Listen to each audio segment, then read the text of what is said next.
What's up, everyone? Welcome back to the Heel Deal Podcast. As always, you're back with your hosts, Ben and Zach. Zach, you managing your way through this final season? Yeah, I hope you are, man. We got, less than a week left, so we're grinding through it. Yeah, exactly. Sports has not been at the forefront of my mind. I had a final on Monday, and so it was tough to watch that Virginia game. And of course, it didn't make me feel any better about having to study right after it. Yeah, it was a tough 2 games we've had since the last time we've talked, and we'll get into it a little bit. But yeah, it's been tough for us to get anything in except for studying, and we were hoping for some relief this weekend watching some sports, but didn't happen. Yeah, exactly. So our men's basketball team went and lost, and then of course we were watching the women's soccer game on Sunday night, and they lost just about as heartbreakingly as you can lose. So that was pretty frustrating. But as far as this episode's concerned, since we don't have a football game until the end of December, which we'll talk about in just a sec, this will be like a whole just basketball game, and we really don't have too many statistics or numbers to throw at you guys for the upcoming 3 games against Wofford, Gonzaga, and UCLA. But we kind of just want to go back and forth, and have a general discussion about the direction of the team, especially in the wake of 2 top 10 losses. Hasn't been good. The outlook's not looking phenomenal. But before we get into that, we'll do the rundown as per usual. We just realized we've been neglecting women's basketball on accident. Yes, we apologize. Halfway through the week, we're like, wait a sec. Especially because the women's basketball, they might be more fun to watch than men's basketball right now. They're 8-0 overall, so they went and beat Wingate. I've never heard of that school. In their exhibition, that was at the beginning of last month. So, gosh, we're so behind. That's a private school near where I'm from, actually. Yeah, okay. So then they've beaten Western Carolina, Navy, Charleston Southern, Elon, Temple, Mizzou, Illinois, and NC Central. And they've really gone out and kind of killed everyone. So it's a really good start for Coach Banghart and the new team. They really don't play anyone that's going to test them until, I think, NC State. That might be the only ranked team they play. They're going to play NC State January 9th. So we'll find out if this team's for real or not. But so far, so good. And as I was alluding to, and hopefully as you guys know because you watched the game, UNC women's soccer, they fought their way back to the national championship, and they lost against Stanford. It was tied 0-0, and it went through 2 overtimes, and they lost 4-5 on penalty kicks. They blocked our last penalty kick and made it, and it was no good. And it was heartbreaking because that's 2 years in a row. Yeah, it was tough. I was really pulling for them, and it went about as long as it could. Drug out overtime as you can have in a sporting event. So these really were the 2 best teams, and I just wish we had been able to get this one. I know the girls that were against Florida State last year that we're coming back for one more year to try to get back there and work so hard to get back are feeling it right now. I can't imagine what they're thinking, but yeah. Yeah, exactly. I mean, they'll be back next year. They're going to have a chance. Hopefully. Yeah.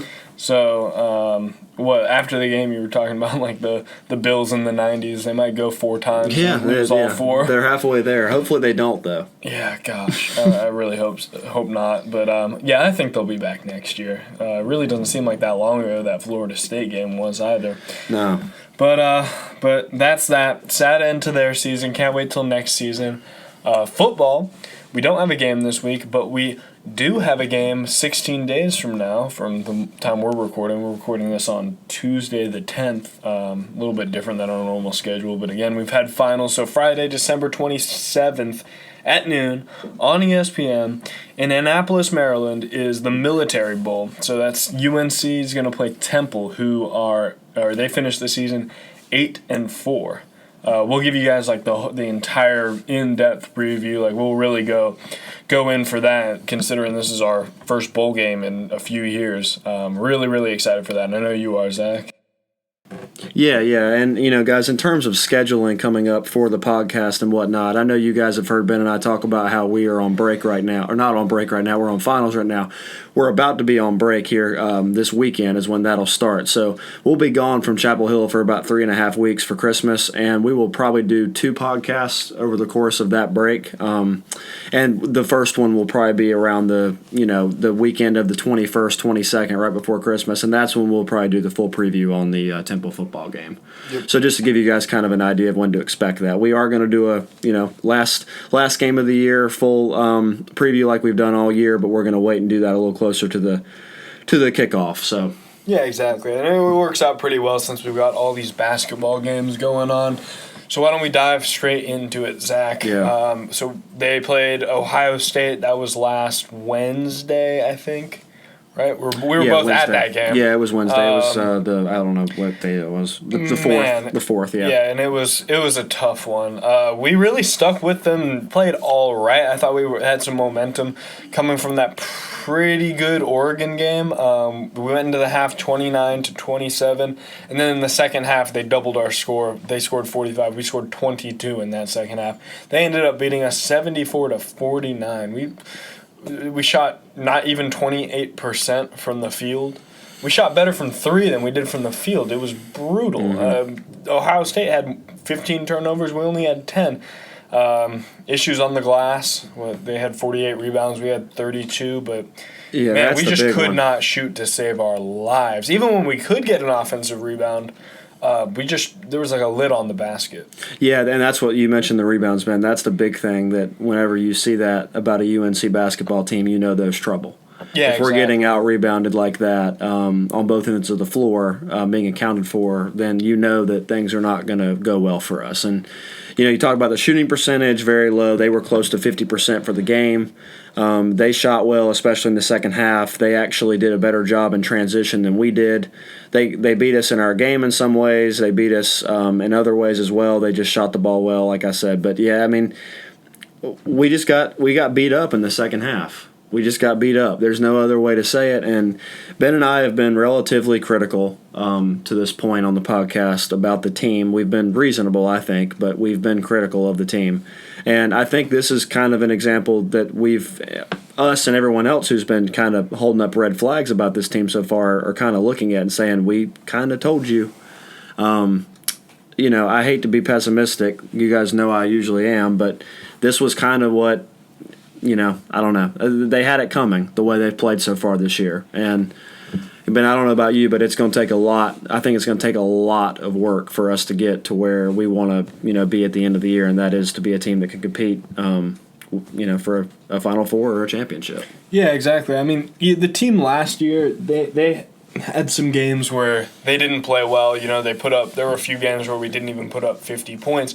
But it felt like an outlier game. Shots just weren't falling for whatever reason. Especially with last season, a big issue was turnovers. Mm-hmm.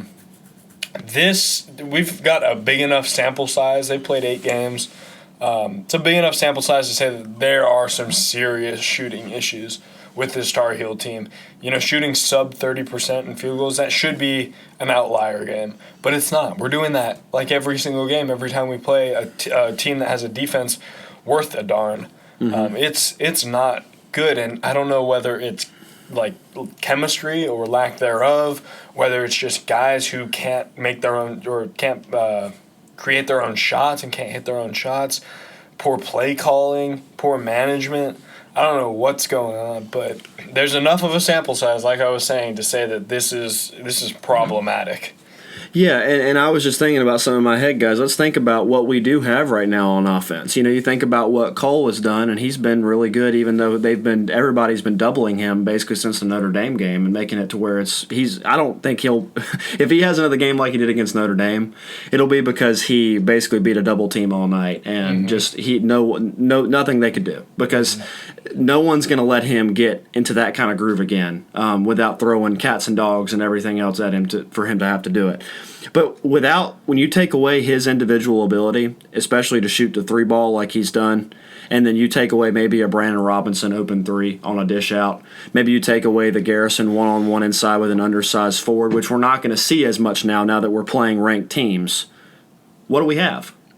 We're done. If you can't do one of those three things right now, not just Garrison, Armando as well. Take that mismatch comment I said with the guys inside as meaning both of them, because Armando obviously is probably even better than Garrison at that. But if you take away those mismatches inside and Cole's ability to shoot the three, and then Brandon occasionally knocking one in, we don't have anything else. We have nobody that can drive the basket except Cole, and they're not going to let him. We have no one else that can hit a consistent three besides Cole and maybe Brandon if he gets hot.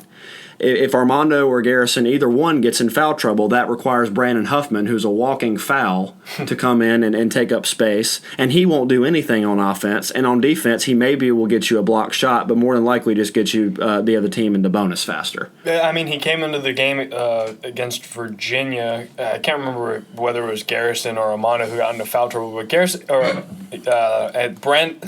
I'm messing up here.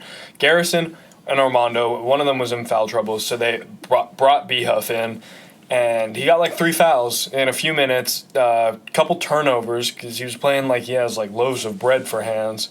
Yeah. It was, I don't know, it was just tough, and we have no depth. We have 3 guys, really, who can play the 4 and the 5. Yeah. Because Sterling Manley is still just modeling suits. Sterling, I have no idea what's going on with Sterling Manley. But, yeah, it's just lack of depth. So, thank goodness. And we're just talking about how we got out-rebounded by Ohio State. A lot of that was because Armando Bacot went down in, like, the first couple minutes. So, that was a huge loss. I was really, really worried because he was in a lot of pain. Mm-hmm. And then he managed to come back for Virginia, and he played pretty well for Virginia. But I'd venture to say that his production is probably the biggest highlight of the early season so far. I didn't really know with him coming in like what his kind of play style was, or how effective he would be. But man, he's got a sweet shot. He's got some nice post moves. He's good in the rebound game. Yeah, and to your point, Ben, and I think this is kind of where you're going with it, but you guys, how sometimes whenever you got a team you're watching or something, there's what you expect to happen, and then the things that maybe you're unsure about that are either pleasant or unpleasant surprises.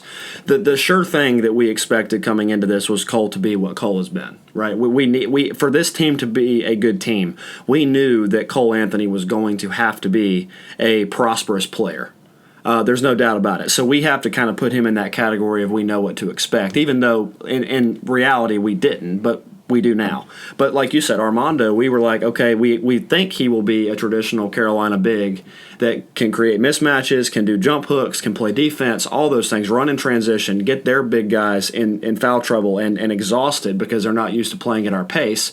And he's actually, I think he's been a pleasant surprise for me a little bit, because coming in, I thought he was a good player, and I looked at all the rankings and all that, but I didn't think he would play as athletic as I think he's played so far. I think he actually has surprised me in a good way about how athletic he is and his ability to kind of have finesse moves, if that makes any sense. Yeah, no, absolutely. He's playing more mature than a freshman right now. But, again, it just seems like when he's hot, then we don't feed the paint. Then we go for stupid shots. It's so frustrating. And the doubling Cole, that's why Cole hasn't been producing as efficiently. Yeah. It's because he's getting so much defensive attention because they don't fear, like Christian Keeling or Justin Pierce on the perimeter.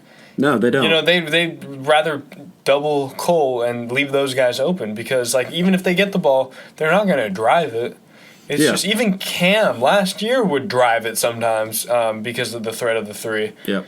It's just... The game plan is simple against us, and I've said this before, it even actually is simple against us whenever we are playing well. It's just extremely hard to stop. But this time it's extremely easy to game plan for us, and it's also not hard to stop it as long as you can trap Cole. So the game plan is, once Cole Anthony gets past half court, have somebody on him, whichever way he picks, bring a double. And then someone fills in from each side, and then the only pass available is the one furthest away from him. That's the game plan. So then the only pass he has open once he's doubled is the one all the way across the court. And normally that's to someone like Christian Keeling or Leaky Black, who have been, I don't want to be too critical. They've had their moments. Everybody's had their moments. But we need more from everybody. And those two guys are 2 guys in particular I'm thinking about when I say that. And, once they take Cole away, once maybe a couple guys get in foul trouble, we start going down that road, we get beat. Yeah, exactly. I mean, Cole can't stay on for the entire game, so when he's off, man, we don't score. That's what happened in Ohio State. They went on a huge run because we put in a ridiculous lineup. It's just, I don't know, it's tough, and you don't like to be critical of Roy, and he's trying to get, the right lineups out there. It's still early in the season, but we just have to trust that he knows what he's doing. So why don't we get off the topic of that Ohio State game? I mean, Virginia was basically more the same. Honestly, we scored more than I thought we would against Virginia. They beat us 56-47, and it was, it was fairly close for most of the first half, and then UVA kind of went on a run at the end there, and it was pretty competitive throughout the second half. But man, I'm pretty sure they just led coast to coast the entire game. We didn't really have much of a chance. We looked outmatched for most of it. And Virginia is going through a lot of the same offensive struggles that we are. Yeah, this Virginia team is not anywhere near as good as the Virginia team last year. They still handled us easy. Yeah, not even close. Yeah, they're going through a lot of youth and on offense right now, guys. Diakite is about the only guy on offense right now that is consistent for them in terms of scoring at least, because they lost everything. They lost Jerome, Guy, Salt, Hunter, all those guys. So, my point is that they're going through a lot of the same stuff too. And part of that's them at home, them being able to go on runs. So I think they went on a 16-3 run in the second half that kind of blew it open. I kind of expected Virginia to win this game, them being at home, their defensive tenacity and their reputation. I didn't expect us to score any more than we did. I was honestly kind of happy we got close to 50. If you had asked me to bet on it, I would have probably said we scored closer to 35-40. Yeah, exactly. And it was the same offensive problems again. It's so easy to contain guys in the paint and contain Cole Anthony when you don't fear guys on the perimeter. Nope. We shot 7.1% from three. Yeah. 7.1%. They shot 35% from three. Yeah. You're never going to win a game. I'm surprised it was even that close when you shoot 7.1%. Yeah. They out-rebounded us, so that's 2 games in a row. Gosh, it was just, It wasn't great. I would say it was better than Ohio State, though. That Ohio State game was hopefully rock bottom for these guys. Yeah, hopefully so. And I'm looking at the stats here, Ben, and Cole was 4 of 15 in both of these games we've played, being Virginia and Ohio State. And 4 of 15 is an indicator that he is doing what he can to get shots off, even if it's not the best shot. He knows he has to get shots off even if he's doubled, and he's trying. They're just not going because the defense on him has been, unbelievable. I don't know who could get open based off of in college basketball right now, based off the looks that he's been getting from defenses, at least in the past week. No, and it's just, I don't know. It seems like we never have an open shot. Like we don't scheme up anything to give us good looks, and that just puts us in these terrible holes during the games where our opponents just go on huge runs. But let's not lament the past too much. We might look back on this and laugh in 2 or 3 months. Hopefully, come March, we're like, ha ha ha. Remember how bad we were at the beginning of the season. When we're in the 1, 2, or 3 seed come March. We have some work to do that. Yeah, exactly. I don't know that that's going to be the case. Yeah. If this team, and we'll say this now before we move forward, but if this team, I think that if this team were to be a team that could compete for a championship, based off what I've seen now I know I said 2 weeks ago that I think they will have a chance to do that, and I'm not going to jump off the ship yet and say we suck, but. I think if Roy were to be able to get these guys in a position to compete for a championship at the end here, I think that may be his coaching moment to get this group into that kind of position, because this group really, based off what we've seen, has no business being in that type of situation. But talent is down across the nation this year. The best teams this year are not as good as the best teams last year. So you don't have to be as great as you had to be last year to win. So I don't know. Maybe we can get there relative to the competition, but we'll see what happens. But speaking of not as good as last year, let's talk about our upcoming game against Wofford. who are 5-4 right now. They lost Fletcher McGee. Yeah. Fletcher McGee. Man, he was fun to watch, but thankfully they've lost him. And this game's being played. This is like our throwback retro game being played in Carmichael instead of at the Dean Dome. So that's pretty cool. We were just joking before that they probably reserved about 10 seats for students. For any listeners who didn't go to Carolina or went like before this electronic lottery system, man, it is so hard to get a student ticket for basketball. Like you enter a lottery and one of the guys we live with has lost every single lottery for the past 2 years. So yeah, he hasn't won one. It's just kind of it is ridiculous, but I guess there also are 30,000 undergrads. If you count graduate students, 30,000. We got about 20,000 or so undergrads. Yeah. Yeah, but it's just tough. So don't think that us students are getting to go to every single game. Yeah, no, we don't. I actually had to buy my own ticket for Ohio State. Yeah, exactly. I got lucky. You were down there in the pit. Mm-hmm. But yeah. But so we've got actually before we move on, the capacity for Carmichael is not even 7,000 people. Yeah, it's tiny. So gosh, those ticket prices are probably going to go up, even though Wofford's not exactly like the biggest team to be playing right now, which is a good thing, I think. This is not a great Wofford team. They're averaging not even 28 rebounds per game. We're averaging 46. So I think we should dominate them on the board, and that hopefully will make up for our inability to create any offense. We're at our best when we're getting those second chance points. When one of our bigs can go up and rebound, just put it back up. Mm-hmm. Those are like the rare times where we actually really get on a roll.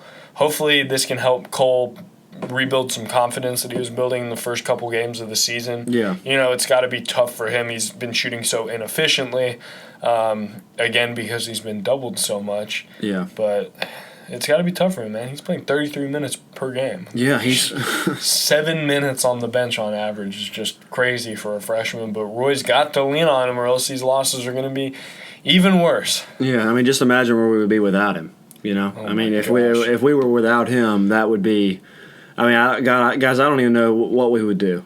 we would be lucky to win any ACC games, period, without Cole Anthony on this team. Yeah, it'd be like a full rebuild year, we'd be able to grit and bear because of that awesome class we've got coming in next year. But, at least Cole gives us the ability to compete. So Wofford, I don't think they're going to give us too much trouble. Hopefully that can be a bounce-back game for the now 17th ranked Tar Heels, man. I think we're like low-key overrated at 17. I think we deserve to be in the 20s based off of how we've played, but we'll test them. Of course, after that, on the 18th, we got Gonzaga, who they're not as good as they were last year. Mm-hmm. Of course, they lost Brandon Clark. They lost Roy Hachimura.